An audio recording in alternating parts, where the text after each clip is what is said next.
हाँ नमस्कार मित्रों। પટ સીપીએમમાં આપણે ગયા વખતે જે વાત કરી છે એમાં થોડા આપણે આગળ જવાનું છે। પટ અને સીપીએમનો અર્થ તો આપણે જાણીએ છીએ કે ભાઈ પટ એટલે program evaluation review and technique અને સીપીએમ એટલે ક્રિટિકલ પાથ મેથડ। આ બંનેની અંદર મુખ્ય જે પદો જે છે એક તો પ્રવૃત્તિ અને ઘટના, જે વાત આપણે આગળ કરેલી છે પણ એની વારંવાર અહીંયા શરૂઆત આપણે કરવાની છે। એટલે પ્રવૃત્તિ એટલે યોજનાનો એક ભાગ છે, એક કાર્ય છે કે જુદા જુદા યોજનાને આપણે ભાગમાં વહેંચી નાખીએ એટલે આપણે એને પ્રવૃત્તિ કહીએ છીએ। અને પ્રવૃત્તિને અંતે અથવા એટલે કે કાર્યને અંતે જે કંઈ પરિણામ મળે છે એને આપણે ઘટના કહીએ છીએ, જે વાત આપણે ગયા લેક્ચરમાં જોયેલી છે। ત્યાર પછી જુદા જુદા સમયનું અનુમાન, આશાવાદી સમય, નિરાશાવાદી સમય અને સૌથી વધુ સંભવિત સમય, આ ત્રણેયનો ઉપયોગ કરીને કોઈપણ પ્રવૃત્તિ માટે અપેક્ષિત સમય કેટલો આપણે શોધવો એ એનું સૂત્ર આપણે ગઈ વખતે જોયેલું કે ભાઈ અપેક્ષિત ટાઈમ TE કે જેની અંદર T0 + 4Tm + TP / 6, જ્યાં T0 છે એ આશાવાદી સમય છે, TP એ નિરાશાવાદી સમય છે, TM એ વધુ સંભવિત સમય પણ એને કહેવામાં આવે છે। આ ત્રણની વાત આપણે આગળ કરેલી છે, જે વાત આપણે આની પર જોઈ શકીએ છીએ કે TP, T0 અને TM શું છે। ત્યાર પછી આ ત્રણેયનો ઉપયોગ કરીને જુદી જુદી પ્રવૃત્તિ માટે અપેક્ષિત ટાઈમ, જેને એક્સપેક્ટેડ ટાઈમ TE કહેવામાં આવે છે, જે આપણે સામે જોવા મળે છે કે જે T0, TM અને TP ઉપરથી TEની કિંમત કેવી રીતે શોધાય છે। આ ત્રણેયની વાત આપણે આગળ કરેલી છે। આજે જે વાત આપણે કરવા માગીએ છીએ એમાં નકશા ઉપરથી કેટલાક જુદા જુદા સમયનું અનુમાન કરવાનું છે। આ સમયના અનુમાન માટે આપણે એક એક્ઝામ્પલ લઈશું, જે આપણી સામે આપણને જોવા મળે છે કે જુદી જુદી પ્રવૃત્તિ A, B, C, D, E અને F આપેલા છે, જેનો પ્રવૃત્તિ 1 થી 2, 1 થી 3, 2 થી 3, 2 થી 4, 3 થી 4 અને 4 થી 5 એ એનો માર્ગ આપેલો છે। દરેકનો આશાવાદી સમય T0, વધુ સંભવિત સમય TM, જે આપણે અત્યારે બોર્ડ પર તમે જોઈ શકો છો, TP, આ ત્રણનો ઉપયોગ કરીને અપેક્ષિત ટાઈમ TE આપણને અહીંયા શોધેલો તૈયાર આપેલો છે। અને આ ઉદાહરણ માટે પટ નકશો જે આપણે અત્યારે ડાયાગ્રામ ઉપરથી સીધો જોવાનો છે,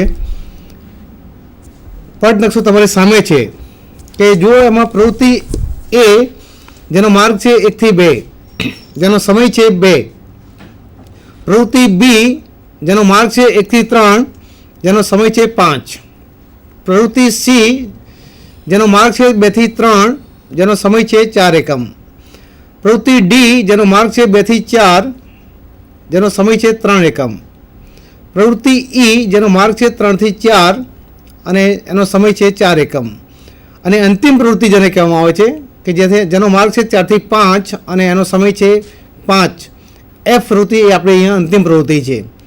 તો આ પટ નકશાની અંદર આરંભિક પ્રવૃત્તિ જેને કહીએ આપણે કે જ્યાંથી નકશાની શરૂઆત થાય છે અથવા તો પ્રવૃત્તિની કાર્યની શરૂઆત થાય છે, એવી બે પ્રવૃત્તિઓ આપણને જોવા મળે છે।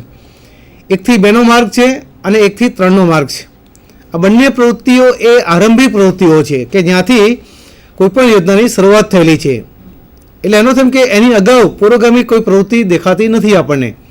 એ જ પ્રમાણે 4 થી 5ની જે પ્રવૃત્તિ જ આપણને આપેલી છે એ પ્રવૃત્તિ અંતિમ પ્રવૃત્તિ છે, કારણ કે 5 પછી આગળ આપણે ક્યાંય આગળ જવાની જરૂર નથી। તો આ નકશા પરથી તમે સીપીએમની આપણે વાત કરેલી છે કે ક્રિટિકલ પાથ મેથડ કે કટોકટીપૂર્ણ માર્ગ પદ્ધતિ, કે ભાઈ યોજનાની શરૂઆત થાય અને યોજનાની પૂર્ણાહુતિ થાય ત્યાં સુધી જુદા જુદા જે માર્ગો આપેલા છે એ માર્ગ ઉપરથી વધુમાં વધુ જે સમય જે માર્ગ ઉપર લાગે છે એ માર્ગને સીપીએમ કહેવામાં આવે છે। તમે અહીંયા જોઈ શકો છો કે 1 થી 5 સુધી પહોંચવા માટે 1, 2, 4, 5 આ એક પહેલો માર્ગ છે આપણો, 1, 2, 4, 5, બીજો માર્ગ છે 1, 2, 3, 4, 5, 1, 2, 3, 4, 5 આ બીજો માર્ગ છે, ત્રીજો માર્ગ છે 1, 3, 4, 5। આ દરેક માર્ગ પરનો પ્રવૃત્તિનો સમય આપણને આપેલો છે, એની સામે 2 + 3 + 5 કરીને કુલ સમય આપ્યો છે। પહેલા માર્ગ માટે 10 એકમ સમય છે, બીજા માર્ગ માટે 15 એકમ સમય છે અને ત્રીજા માર્ગ માટે 14 એકમ સમય છે। તો કુલ સમયમાં 10, 15 અને 14, જેમાં 15 એ મેક્સિમમ ટાઈમ આપણને દર્શાવે છે, જે આપણી સામે અહીંયા જોવા મળે છે આપણને કે મહત્તમ સમય 15 એકમ છે। એનો અર્થ એ થયો કે આ માર્ગ જે છે એને ક્રિટિકલ પાથ કહેવામાં આવે છે. માર્ગ નંબર 2, 1, 2, 3, 4, 5નો જે માર્ગ છે એ ક્રિટિકલ પાથ કહેવાય. અને આ માર્ગને આપણે CPM કહીશું અહીંયા, કે જ્યાં કટોકટીપૂર્ણ માર્ગ, કે આ માર્ગ ઉપરની જ્યાં સુધી પ્રવૃત્તિઓ પૂરી ન થાય ત્યાં સુધી કોઈપણ યોજના અહીંયા પૂરી થઈ શકે નહીં, જે વાત આપણે સામાન્ય રીતે ગયા વખતે જોયેલી છે. ત્યાર પછી બાકીની વાત જે હવે કરવાની છે, આજે જે આપણે જોવા માગીએ છીએ એમાં જુદા જુદા માર્ગનું જુદા જુદા સમયનું અનુમાન, એમાં EFT, LFT, LST, LFT અને ફાજલ સમય, આ જુદા જુદા આપણે 5 સમયનું અનુમાન કરવાનું છે, જે વાત આપણે પરેશભાઈ ગજ્જર કરશે. નમસ્કાર મિત્રો, પ્રાધ્યાપક DA પટેલ સાહેબે CPM વિશે, પટ વિશે ખૂબ જ સરસ રીતે માહિતી આપી. હવે આજે આપણે નેટવર્કમાં સમયની ગણતરી, કે ટાઈમ કેલ્ક્યુલેશન ઇન નેટવર્ક, કે નેટવર્કમાં સમયની ગણતરી આપણે કઈ રીતે કરી શકીએ એ વિશે ચર્ચા કરવાની છે.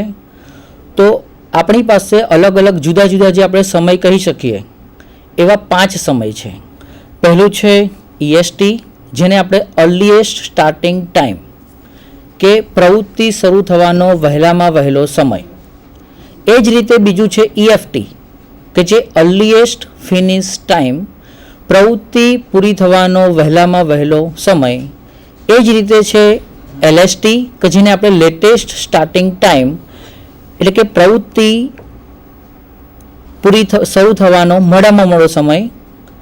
એ જ રીતે ચોથો સમય છે આપણી પાસે LFT, જેને આપણે લેટેસ્ટ ફિનિશ ટાઈમ કહીએ છીએ. લેટેસ્ટ ફિનિશ ટાઈમ એટલે કે પ્રવૃત્તિ પૂરી થવાનો મોડામાં મોડો સમય. હવે જો મિત્રો આ જે 4 સમય છે આપણી પાસે, કે EST, EFT, LST અને LFT, એ 4 સમયને આધારે આપણે ત્રીજો અહીંયા ફ્લોટ ટાઈમ, કે જેને આપણે ફાજલ સમય કહીએ છીએ, કે ફાજલ સમયની ગણતરી કરવામાં આવે છે, જેને આપણે LFTમાંથી EFT, કે LFTમાંથી જો EFT બાદ કરવામાં આવે તો આપણને ફાજલ સમય મળે છે. હવે જો 5 જે સમય જુદા જુદા સમય છે એનું કેલ્ક્યુલેશન કઈ રીતે થાય છે, કે શા માટે એનું ગણતરી કરવામાં આવે છે, તે આપણે હવે માહિતી મેળવીએ. તો હવે સૌથી પહેલાં આપણી પાસે છે EST, એટલે કે અર્લીએસ્ટ સ્ટાર્ટિંગ ટાઈમ, પ્રવૃત્તિ શરૂ થવાનો વહેલામાં વહેલો સમય. હવે જો પર્ટ ચાર્ટ છે આપણી પાસે, જે પર્ટ નકશો છે એના બેઝ ઉપર હવે આપણે ડાયાગ્રામમાં જોઈએ આપણે, કે ડાયાગ્રામ મુજબ તમે જોઈ શકો છો કે પર્ટ નકશામાં પ્રવૃત્તિ છે 1 થી 2. 1 થી 2 પ્રવૃત્તિ છે કે જે આપણે પ્રારંભિક પ્રવૃત્તિ છે. પ્રારંભિક પ્રવૃત્તિમાં આપણે જો EST શોધવો હોય તો EST એટલે અગાઉની પ્રવૃત્તિઓનો સરવાળો, કે અગાઉની પ્રવૃત્તિનો મહત્તમ સરવાળો જો કરવામાં આવે તો એને આપણે EST એટલે કે અર્લીએસ્ટ સ્ટાર્ટિંગ ટાઈમ, પ્રવૃત્તિ શરૂ થવાનો વહેલામાં વહેલો સમય, એ ગણતરી કરી શકાય. એ જ રીતે હવે મિત્રો આપણે બીજી પ્રવૃત્તિ છે આપણી પાસે 1 થી 3, 1 થી 2 અને 1 થી 3, એટલે કે એ બંને પ્રવૃત્તિ કઈ છે, પ્રારંભિક પ્રવૃત્તિ છે. એટલે એમાં EST તમારે અગાઉની પ્રવૃત્તિનો સરવાળો તમારી પાસે છે ને, એટલે 0 લઈ શકાય આપણે, કે 1 થી 2, કે જેનો EST કેલ્ક્યુલેશન થશે આપણે 0. એ જ રીતે પ્રવૃત્તિ B છે જે છે 1 થી 3, એમાં પણ EST આવશે આપણે 0. એ જ રીતે આપણી પાસે પ્રવૃત્તિ C છે, કે પ્રવૃત્તિ C, કે જે ક્રમ છે 2 થી 3, એમાં અગાઉની પ્રવૃત્તિ. તો મિત્રો જો 2 થી 3 પ્રવૃત્તિ C, તો નકશામાં તમે જોઈ શકો છો કે પ્રવૃત્તિ Cની અગાઉની પ્રવૃત્તિ કઈ છે, તો પ્રવૃત્તિ A છે. એટલે પ્રવૃત્તિ A કે જેનો સમય છે 2. એટલે જો 2 થી 3 નંબરની પ્રવૃત્તિ માટે જો EST કેલ્ક્યુલેશન કરવામાં આવે તો એમાં તમારી પાસે છે 1 થી 2ની પ્રવૃત્તિનો સરવાળો 2 છે. એટલે આપણે પ્રવૃત્તિ C એટલે કે 2 થી 3 જેનો EST કેલ્ક્યુલેશન કરી શકીએ 2. એ જ રીતે આપણી પાસે એ પછી આગળ જો ચર્ચા કરો તો પ્રવૃત્તિ D છે, કે પ્રવૃત્તિ D જે 2 થી 4 દર્શાવે છે. તો 2 થી 4માં પણ જો ચર્ચા કરવામાં આવે તો એની અગાઉની પ્રવૃત્તિ, તો અગાઉની પ્રવૃત્તિ કઈ છે, A, કે જે પ્રવૃત્તિ D છે 2 થી 4, એની અગાઉની પ્રવૃત્તિ આપણી પાસે છે A પ્રવૃત્તિ, કે જેનો પણ સમય છે 2, એટલે આપણે અહીંયા 2 થી 4 નંબરની જે ડી પ્રવૃત્તિ છે એનું EST કેલ્ક્યુલેશન આપણે કરી શકીએ કે એનું પણ 2 જ આવશે. એ જ રીતે પ્રવૃત્તિ ઈ, કે પ્રવૃત્તિ ઈ જે છે જે 3 થી 4 નંબરમાં તમે જુઓ તો એનો ક્રમ છે તમારો 3 થી 4, કે 3 થી 4 નંબરની જે પ્રવૃત્તિ છે એની અગાઉની પ્રવૃત્તિ, કે અગાઉની પ્રવૃત્તિ આપણી પાસે જોઈએ તો 1 થી 3, કે પ્રવૃત્તિ બી જે આપણે કહીએ, પ્રવૃત્તિ બી જે અગાઉની પ્રવૃત્તિ છે જેનો સમય છે 5. એટલે EST કે જે 3 થી 4 નંબરની પ્રવૃત્તિ છે એનો અગાઉનો સમય આપણી પાસે તમને મળી શકે છે કે એમાં પણ 2 જ છે તમારે.